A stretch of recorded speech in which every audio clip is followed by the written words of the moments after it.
Night to Cal. Oh, really? Yeah, we're in the That's cool. Niner locker room with Jake Tonges, the Niners tight end from the Cal Bear. I was just saying, Saturday night, man, I'm going to be there at Memorial for San Diego State. Man, kid quarterback looked good last week. Yeah, and, he looks solid. He looks solid. Tell me about that kid.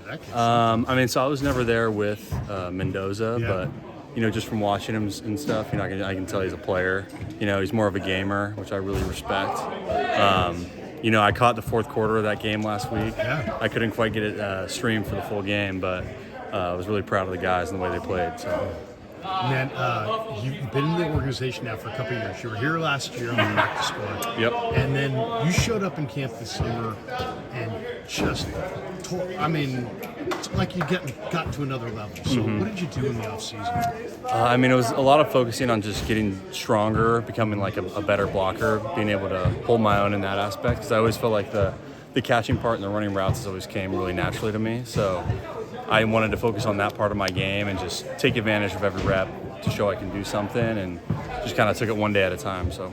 What would you say at Cal was the strength of your game? More receiving than blocking? I think I did more blocking. We did a lot of 12 personnel. We ran like a very pro-style offense back when I was there with Bill Musgrave.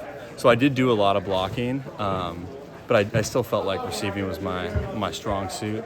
But I kind of just had to take advantage of the opportunities that I had. And so, but it was super good getting with Musgrave and learning like a pro-style system. A lot of guys in college, they don't even get into huddle and hear a play until they get in the NFL. So that was helpful. So the tight end room was an interesting room this summer, right? Because you had Latu, who's a third-round pick, and Kid Pline, who's a converted basketball player who had a good camp, and you had George, who's obviously a star. Yeah. And just a lot of guys, and I thought maybe you had the best camp catching the football. How did you feel the preseason went? And did you drop a ball this summer? I didn't see you. None.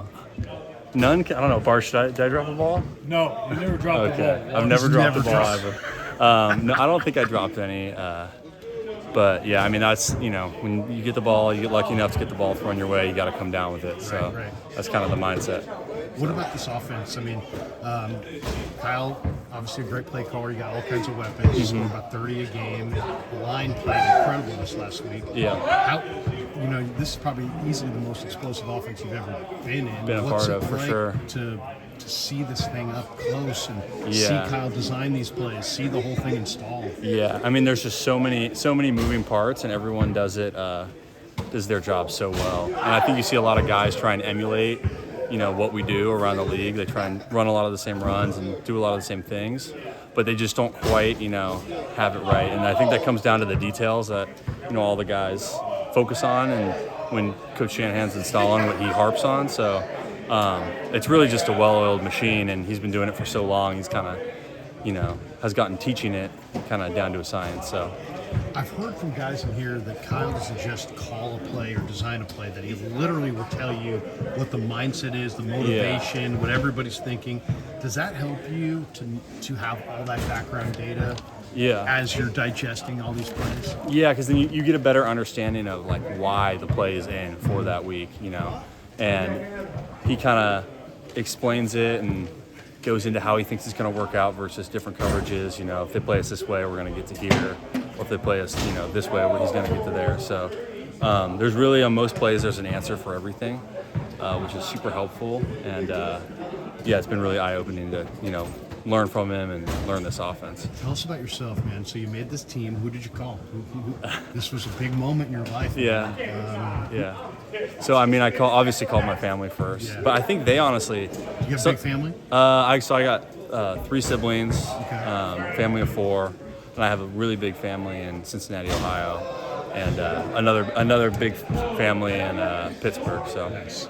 Yeah, I was getting texts left and right. Some people were telling me I had made it before I had even, gotten the call or been informed. So I was just kind of hanging around here, lifting, just, waiting on the final say. So Is it mentally, not to be too touchy-feely, but is it mentally, you put everything you got into, I'm going to be a Niner, I'm going to make this team, all the lifting, all the reading, all the studying, and then guys are packing their bags and they're taking off, they're getting cut, they're going in a different direction. It's got to be mentally taxing would at least add a layer of stress to if you have a girlfriend or wife or kids, where we can, that whole thing.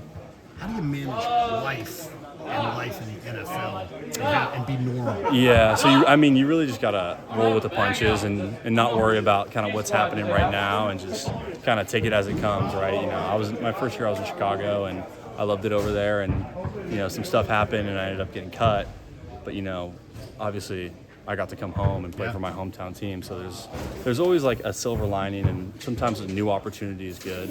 So from the moment I got here, I was just, I wanted to play a certain way and gain trust and stuff like that. So that's from the moment I got here. That was my goal. Was just put good stuff on tape on scout team last year, and just gain trust. A couple last ones. When your family talks to you about being a Niner, who do they ask about? They always don't ask about Barch, do they? They ask about Ben Barch. That's the first thing. A lot about Barch, but outside of Barch. No, they're always asking about Kittle because they see him all over the place, and he's such enthusiastic guy. Yeah, Brock and stuff like that. So, my family has pretty much met everyone in the tight end room. They came out to practice because they're 20 minutes away, and so they've gotten to meet everyone, and I'm super appreciative of how nice and welcoming they are to my family. So. Cool. That's been cool for them. That's very cool. Yeah. Brock, we'll finish with Brock. Give me something. The guy's obviously a terrific young player. Nobody really saw it early on. That's kind of hilarious that people, even now to this day, don't really believe it. Yeah. When it's so obvious that it's legit. Yeah. I heard a guy, JT O'Sullivan, who went to Davis, does like quarterback school, and he said Brock's so good at processing, and that he goes through his progressions better than any other quarterback in the league, and he studies all the quarterbacks. Give me something that you noticed. I would say just composure. Since I've been here, the moments never seem too big for him. If he makes a mistake, he's very level-headed and calm, and I would say I just really respect his composure. In the huddle and just out there.